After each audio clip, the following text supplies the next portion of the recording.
A paz do Senhor Jesus! Olá, Micaela! Tudo bem com você? Sim, tia Mel, tudo bem comigo? E o que você me conta hoje de novo? Bom, Miquinha, o que eu tenho para contar para você hoje é a respeito da Páscoa. Eu descobri algo tremendo sobre a Páscoa. Você quer saber? Quero sim, tia Mel. Conta pra mim. Eu vou ficar muito feliz em aprender mais uma história da palavra de Deus. Então vamos lá. Eu não sei se você sabe, Miquinha, mas a Páscoa, ela é uma celebração judaica instituída por Moisés seguindo uma ordem de Deus. A primeira Páscoa foi celebrada pelos judeus no mês de Abibe, que depois passou a se chamar mês de Nissan, que acontecia geralmente entre março e abril. Deus avisou a Abraão que os israelitas seriam reduzidos à servidão e ficariam escravos no Egito por um período de 400 anos. Seria 400 anos de cativeiro no Egito, mas depois Deus os libertaria. Nossa, tia Mel, que coisa terrível! E Deus disse isso, é? Sim, ele avisou Abraão muito tempo antes. Cerca de 500 anos antes de tudo isso acontecer, Deus já tinha avisado a Abraão que isso aconteceria, mas que essa nação que oprimisse o povo dele, ele julgaria e condenaria. Não diga. Pois é, Deus nunca faz nada sem antes avisar os seus servos, os profetas. Ah, é verdade. Essa passagem eu já li na Bíblia. Que bom, Miquinha. Continue lendo a Bíblia e você vai aprender muita coisa interessante.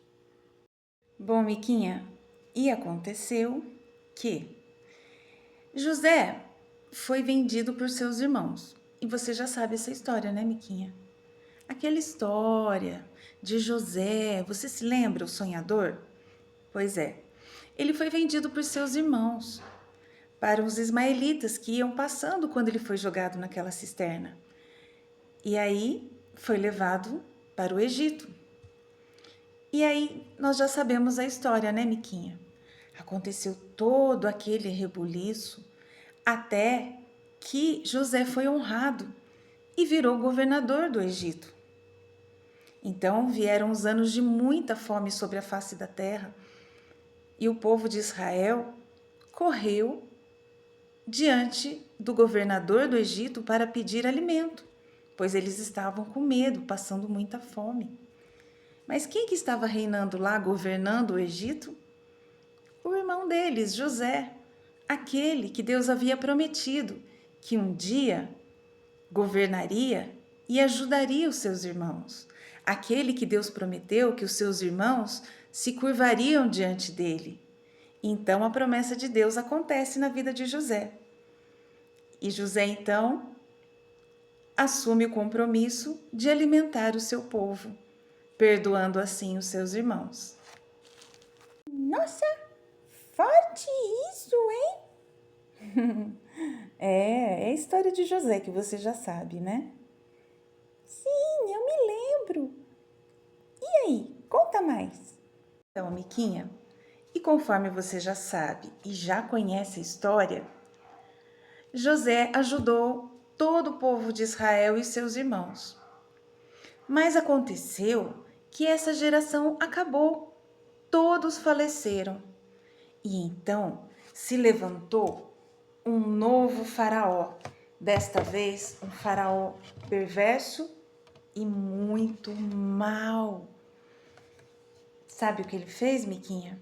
Ele não conheceu a história de José e ele passou a oprimir e a castigar o povo de Deus, tornando o povo de Deus prisioneiro dele, colocando o povo de Deus debaixo de escravidão, conforme Deus já tinha avisado lá atrás para Abraão. Você se lembra? Assim, o povo de Deus ficou no Egito, sofrendo, fazendo serviços forçados,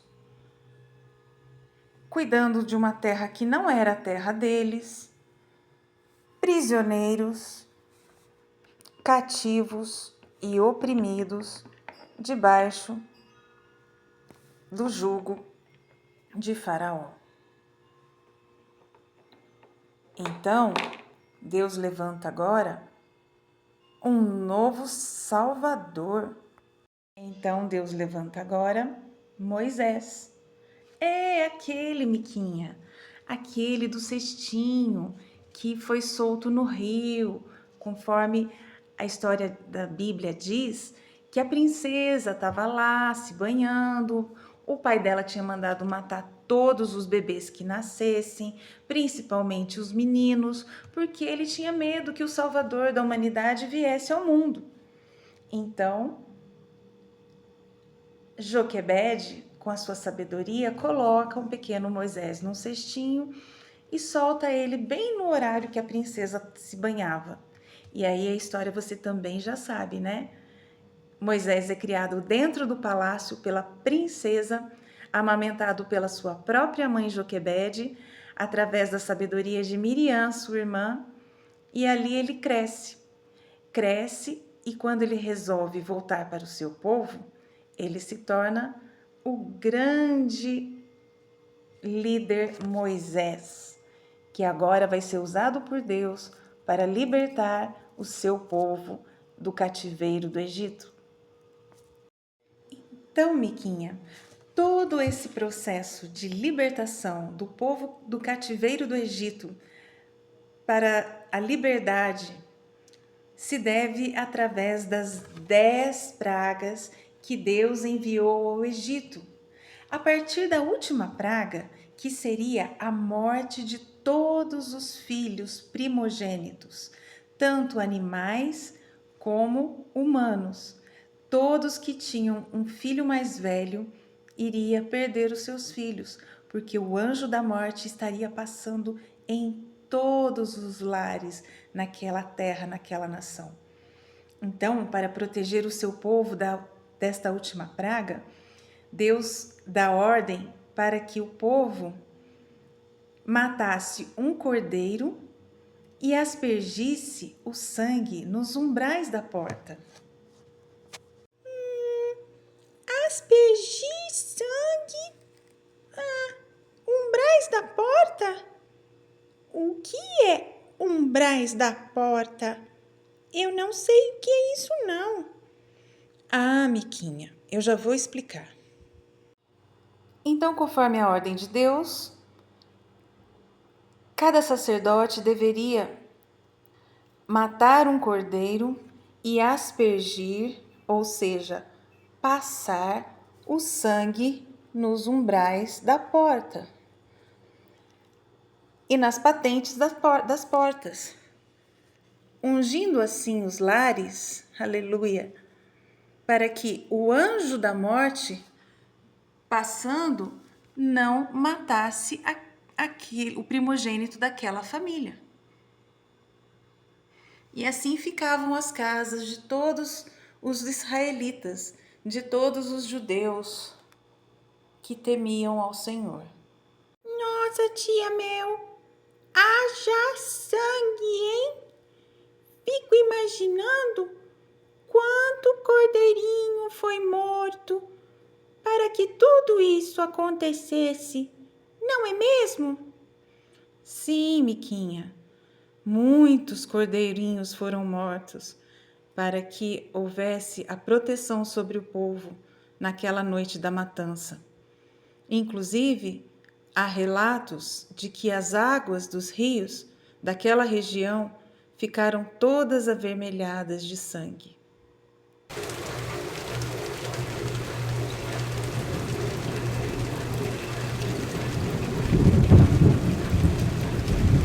Então, Miquinha, Páscoa nasceu exatamente desse acontecido. Porque Páscoa, no original hebraico, significa passar em cima, passar por cima ou pular. Então, o anjo passava por cima das casas, matando todos os primogênitos. Mas aqueles que tinham suas casas cobertas pelo sangue daquele cordeirinho não sofriam a punição de Deus. Nossa, que história! Tá muito interessante. Continua, tia Mel, continua. Sim, Miquinha, nós vamos continuar. Então, Miquinha, continuando, o povo tinha que preparar os seus pães asmos após a libertação para comemorar justamente a libertação do Egito, do cativeiro. E a forma como Deus ordenou que eles comemorassem seria com seus pães asmos.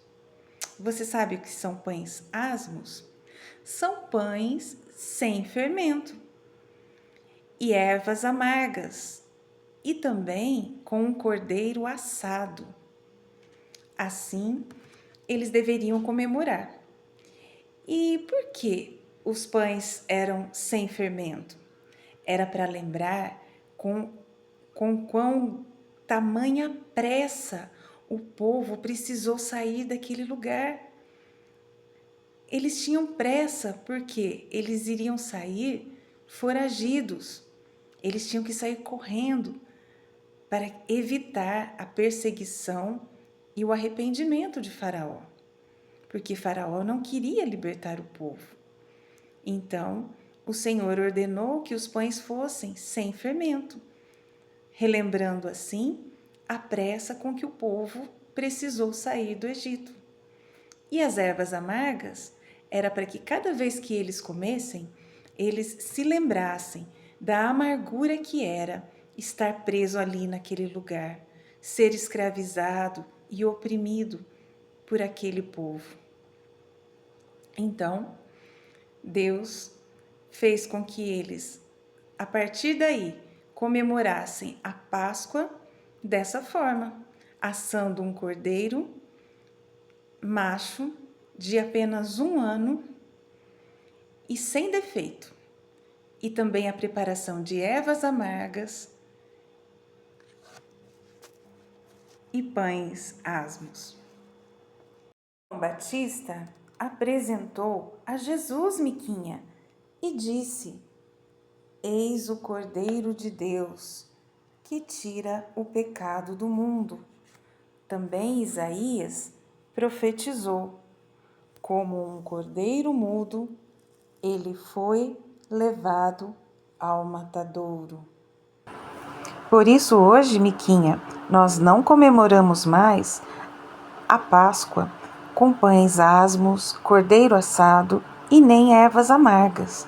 Hoje nós comemoramos a Páscoa de Cristo, somente através da Santa Ceia do Senhor, com o pão que representa o seu corpo, que por nós foi moído, e também com o suco da uva, que representa o seu sangue por nós derramado. Sangue esse que nos livra da morte, do mundo e do mal. Ele é o nosso verdadeiro Cordeiro Pascal. É o que eu aprendi, que a Páscoa é mais que uma festa.